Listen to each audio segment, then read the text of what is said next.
1926 the life of barrister Savarkar എന്ന പേരുള്ള ഒരു പുസ്തകം പുറത്തിറങ്ങുന്നത്. പുസ്തകം എഴുതിയത് ചിത്രഗുപ്ത് എന്ന് പറയുന്ന ഒരാളാണ്. ആ പുസ്തകത്തിലാണ് ആദ്യമായി സവർക്കറിനെ വീർ സവർക്കർ എന്ന് വിശേഷിപ്പിക്കുന്നത്.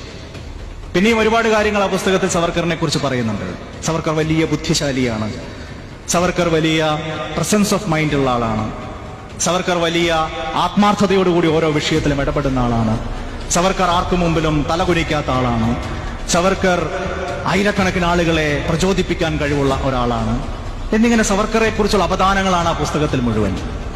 1926 ഇറങ്ങിയ ആ പുസ്തകത്തിന് ശേഷമാണ് ഈ വീർ സവർക്കർ എന്ന് പറയുന്ന പദപ്രയോഗം വ്യാപകമായി പോയത്. പക്ഷെ ആ പുസ്തകം അക്കാലത്ത് റീപ്രിന്റ് ചെയ്യപ്പെട്ടില്ല.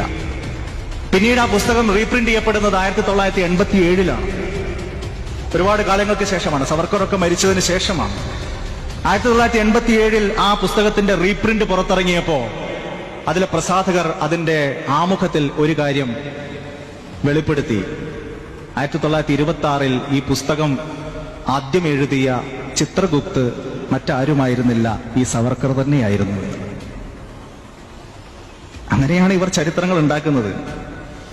ആണ്ടി നല്ല അടിക്കാരനാണ്, പറയുന്നത് ആരാ? ആണ്ടി തന്നെയാണ്. മനുഷ്യനുമായി